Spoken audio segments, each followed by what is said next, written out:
सावित्री नामक एक औरत थी। उसके शिवराम नामक एक पुत्र था। शिवराम की शादी ताराबाई के साथ हुई। शिवराम अपनी पत्नी को हद से ज्यादा प्यार करता था, फिर भी खेतीबाड़ी करते अपने परिवार को सुखी रखने की पूरी कोशिश करता था। एक बार किसी मौके पर ताराबाई अपने मायके चली गई। शिवराम अपनी पत्नी को छोड़ एक दिन भी रह नहीं सकता था। 2 दिन बाद वह अपनी पत्नी को लाने ससुराल पहुंचा। ससुराल में शिवराम की बड़ी आवभगत हुई। सास ने उसे खूब खिलाया पिलाया। इस पर शिवराम सोचने लगा कि उसे ससुराल स्वर्ग जैसा सुख देने वाला है। वह अपनी औरत को अपने घर ले जाना भूल गया। ताराबाई ने कई बार उसे याद दिलाई कि हमें जल्दी अपने घर जाना चाहिए। ज्यादा दिन ससुराल में रहने से तुम्हारी इज्जत धूल में मिल जाएगी। फिर भी शिवराम ने पत्नी की बात पर कोई ध्यान न दिया। पीहर में और थोड़े दिन बिताना किसी भी औरत के लिए आनंददायक होता है, इसलिए ताराबाई भी चुप रह गई। 1 महीना बीत गया, लेकिन शिवराम अपने घर जाने का नाम न लेता था।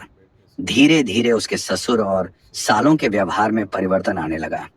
अब वे लोग हाथ पैर धोने के लिए पानी लाकर देते न थे, कुएं की ओर सिर्फ इशारा कर देते थे।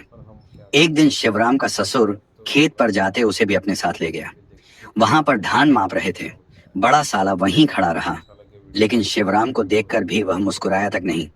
इस पर शिवराम का दिल कचोट उठा। साला धान का हिसाब अपने बाप के हाथ दे घर जाने की बात कहकर चला गया। थोड़ी देर बाद ससुर भी शिवराम से यह कहकर कि मैं अभी थोड़ी देर में लौट आता हूँ, कहीं चला गया। अब धान मापने की जिम्मेदारी उसी पर गई। उसने धान तोलवाया, गाड़ी पर लदवा कर घर ले आया। शिवराम को देखते ही ससुर ने कहा, ओह, यह क्या हो गया? धान घर लाने के लिए नहीं, शहर में ले जाकर बेचने के लिए हमने वहां रख छोड़ा था। ये शब्द सुनकर शिवराम लाचार हो धान को शहर में ले गया। अच्छे भाव पर बेचकर 3 दिन बाद घर लौट आया।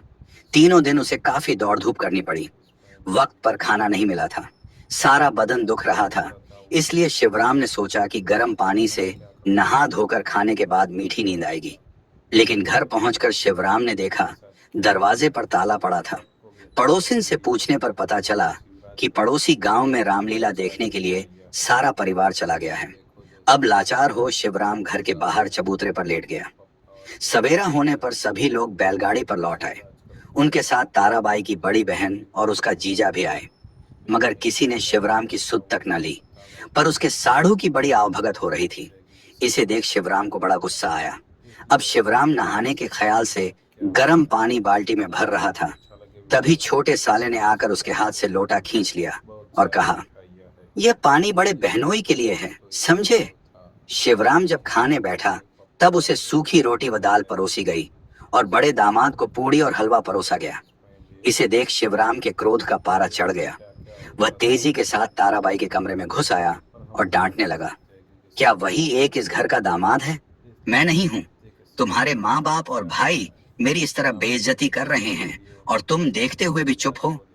ताराबाई ने इत्मीनान से जवाब दिया, अजी सुनिए तो, जब आप यहाँ आए तब मेरे माँ बाप ने सोचा कि आप मुझे लेने आए हैं, मगर इन लोगों ने यह नहीं सोचा था कि आप घर जमाई दामाद बनकर बैठे रहेंगे। 2-4 दिन तो ससुराल में दामाद की बड़ी आवभगत होती है, लेकिन महीनों तक कौन कर सकता है? इस ख्याल से मेरे माँ बाप ने आपके साथ मेरी शादी की कि आप जिंदगी भर मेरा भरण पोषण करेंगे, पर आपका और मेरे भी भरण पोषण का भार अपने ऊपर लेने के लिए नहीं। आपके साले जैसे आपके साथ व्यवहार करते हैं, वैसा ही व्यवहार मेरी भाभियां मेरे साथ कर रही हैं।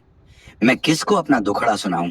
अब तक हमारी जो इज्जत हुई, बस काफी है। चलिए हम अपने घर चले चलें। शिवराम को अपनी भूल मालूम हुई। वह उसी वक्त अपनी पत्नी को साथ ले अपने गांव चल पड़ा।